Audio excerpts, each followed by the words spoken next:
President, prior to that phone call, had a good feeling that the Iranian regime was going to strike the United States assets and our personnel in the region.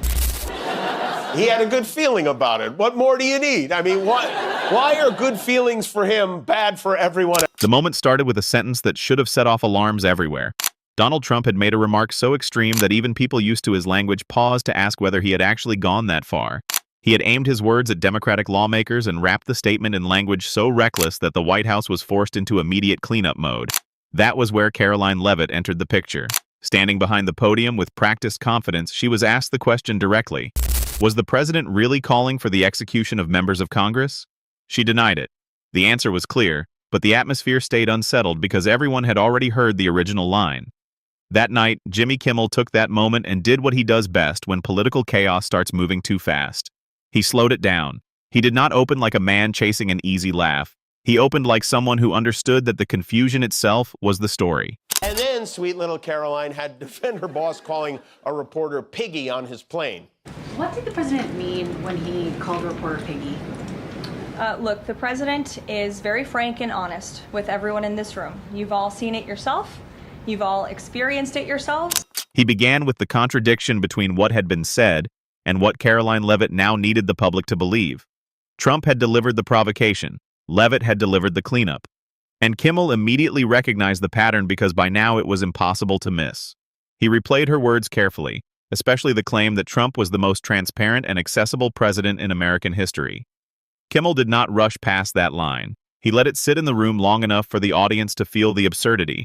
Then he started pairing it with Trump's own public remarks, not the big speeches, not the carefully staged moments, the smaller clips, the strange fixations, the comments about shower water pressure, the rambling observations about personal grooming, the endless side roads that somehow became headlines while more serious questions struggled to stay alive. We signed the largest middle-class tax cut in 6 months. In 6 months, in record time, putting more money back into the American people's pockets. So affordability is what the American people elected this president to do. He doesn't want to talk about affordability. That's what he's working on.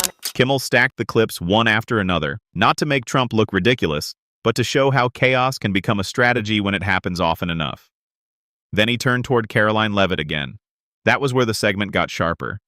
Kimmel did not portray her as the source of the disorder. He portrayed her as the manager of it, the person sent out to turn confusion into confidence before the public had time to sit with what had actually been said. He showed how one inflammatory statement from Trump would be followed by a softer explanation from Leavitt. If the backlash grew, the meaning shifted.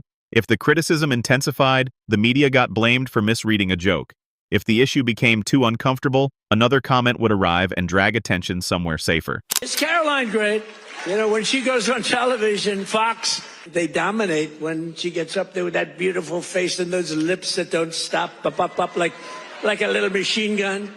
She's got no fear. You know why she has no fear? Because we have the right policy. Kimmel did not describe this as a series of accidents. He described it as a system. The segment hit another level when Kimmel played Trump talking about Karoline Leavitt herself. Asked about her in a professional context, Trump drifted immediately toward her appearance, her face, her lips, the way she spoke. Kimmel barely needed to comment. He just let the clip breathe. The discomfort was already doing the work. Because there it was again, the same structure in motion. A serious office, a serious responsibility, and Trump turning it into performance, image, and instinct, while the person at the podium was expected to translate that performance back into something sounding official.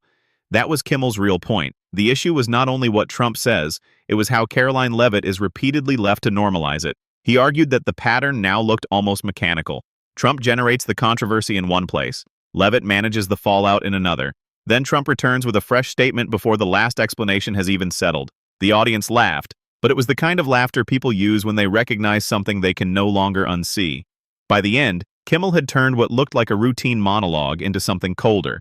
He was not just mocking a press briefing.